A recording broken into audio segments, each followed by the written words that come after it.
Hola, soy Alejandra Ramón Muriel del grado 11A y este es mi informe sobre el ciclo del carbono. En el presente informe se presenta la práctica de laboratorio realizada para el área de biología, teniendo como objetivo la minuciosa tarea de investigar y obtener la definición del ciclo del carbono, junto con dos experimentos de los cuales a continuación veremos sus resultados. Primero vamos a comenzar definiendo lo que es el carbono. El carbono es un elemento esencial para la vida en el planeta Tierra. Se lo puede encontrar en tres estados que son líquido, como por ejemplo en el petróleo, sólido, que es en la mayor cantidad de seres vivos, en todos, si no estoy mal, en casi todas las cosas hay carbono, y en el gaseoso es lo que se obtiene en el aire después de la quema de combustibles o también de cuando se pudren ciertas cosas. Cuando el carbono entra en contacto con el oxígeno, se produce el CO2, que es un gas de efecto invernadero. Bueno, ya entonces hablando, digamos que más bien del ciclo del carbono, tenemos que el carbono pasa por múltiples procesos para completar el ciclo. Hay unos que son más demorados que otros, por ejemplo, uno de los más demorados es el de los fósiles. En cambio, uno de los que son más rápidos es la quema de combustibles, que es lo que ha producido en la actualidad la mayor cantidad de CO2, que ha aumentado la cantidad de gas de efecto invernadero, lo cual tiene graves consecuencias en la actualidad. También está el intercambio de gases que se produce entre el mar y la atmósfera. Bien, en cuanto a materiales para el primer experimento, tenemos una hoja de papel, una hoja de árbol, fuego, azúcar, un pedazo de metal en el que se pudiera colocar el azúcar, madera, una puntilla, una piedra y unas pinzas de cocina. Para el proceso lo que se hizo fue quemar la hoja de papel, quemar la hoja de árbol, quemar el pedazo de madera, la puntilla, la piedra y colocar el azúcar sobre el pedazo de metal y derretirla.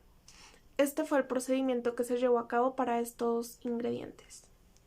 Bueno, entonces para comenzar vamos a ir paso a paso por orden. Entonces, lo primero que nosotros quemamos fue el papel, la hoja de papel.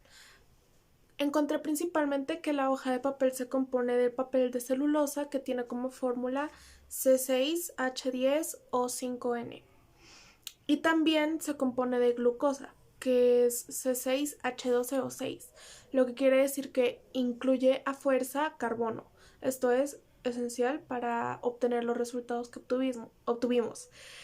Al quemarla y frotarla contra una superficie se vio una cantidad considerable de hollín y según lo que tengo entendido, el hollín son partículas sólidas pequeñas compuestas de carbono negro impuro y se generan a través de la combustión incompleta de materiales orgánicos. Lo siguiente que quemamos fue la hoja de papel. Esta se demoró un poco más en quemarse, pero también generó hollín. También se compone de holocelulosa, que es la unión de hemicelulosa y celulosa, que como ya sabemos la celulosa contiene carbono, por lo cual la hoja también contenía carbono. Lo que pasa es que su proceso fue un poco más demorado, pero de una u otra forma se generó también hollín. En cuanto a la madera, tenemos que la madera se compone principalmente de hemicelulosa, celulosa, lignina y extractivos. Como ya vimos, la celulosa tiene parte importante de carbono. Lo que sucedió cuando quemé la madera fue que a pesar de que soltó un poquito de hollín, realmente no se deshizo en su totalidad como la hoja, es decir, no se desintegró, sino que quedó negro, es decir, que pasó por un proceso de carbonificación, que es básicamente que quedó carbono. Y seguimos con la puntilla. La puntilla, cuando la quemé, si bien se puso negra, no soltó una gran cantidad de hollín. Podía yo escribir con la puntilla, pero realmente no soltó una cantidad importante de hollín. Entonces, esto tiene mucho sentido ya que encontré que en su mayoría se compone de fósforo y azufre, que es un acero con una muy baja cantidad de carbono, aproximadamente del 0,020% o 0,1 es carbono. De resto son manganeso, fósforo, azufre, silicio y cromo. Cuando quemé la roca, no soltó una gran cantidad de hollín, se puso negra sí, pero no soltó hollín, no pude escribir realmente casi nada con ella, o sea, no fue muy importante lo que soltó. Entonces, según mi investigación, no pude obtener en sí una fórmula de la roca, no sé por qué, busqué como piedra, roca de muchas maneras, pero algo es muy cierto y es que yo no sé qué tipo de roca tomé, ese fue mi error. Hay muchas clases de rocas y depende de esto la fórmula que tengan. Pues de allí varía digamos que un poco el principal compuesto de la roca. Pero según entendí las rocas son muy buenas para retener carbono y de hecho hay digamos que científicos que proponen que una alternativa en contra del cambio climático sea albergar CO2 dentro de las rocas. Entonces, a pesar de que supongo que la roca tenía CO2, no lo liberó porque es muy bueno almacenándolo. Hay dos cosas importantes que anotar en cuanto al proceso del azúcar. ¿Por qué no se quemó el metal y por qué se quemó? O sea, ¿qué fue lo que sucedió con el azúcar? Entonces, el metal no se quemó no porque no fuera orgánico, bueno, sino porque pasa que en este proceso el metal no tiene mucho acceso al oxígeno, por lo que no se da un proceso de combustión como sucede con la madera. Entonces ahí por eso pudimos utilizar una latita de metal para poder quemar el azúcar. En mi caso yo eché mucha azúcar, por lo cual en realidad no se quemó ni generó hollín ni nada por el estilo. Pero claramente soltó carbono y después de un rato ya casi al final se puso negra y yo la probé y sabía mal. Pero esto sucede porque el azúcar o llamado sacarosa se compone de glucosa y de fructosa, que y tiene como fórmula el C12H22 o 11 y tiene dos elementos principales para generar hollín que son el carbono y el oxígeno. Entonces, por eso es que el azúcar se pudo quemar. Así que vamos con el experimento número 2 antes de ir con las conclusiones.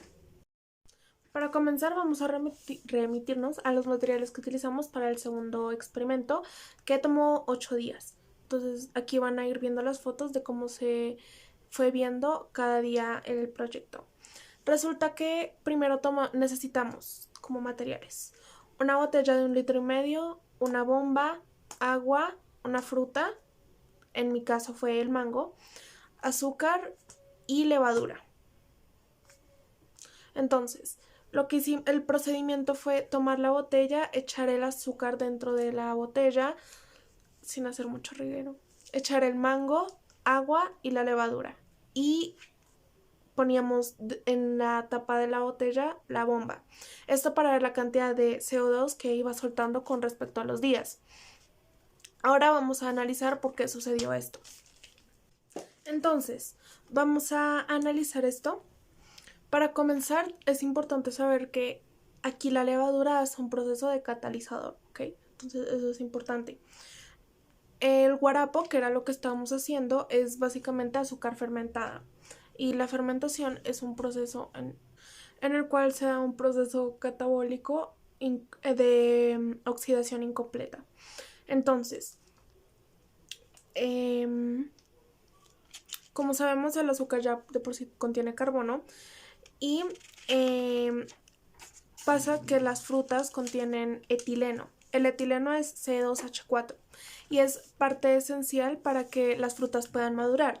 Entonces, mientras el mango iba madurando, digamos que a pasos más rápidos por la levadura, iba soltando C2H4 que se iba quedando en la bomba y pues no en la bomba, sino en el espacio que había en la botella y ahí se empezaba a almacenar y se empezaba a fermentar la fruta.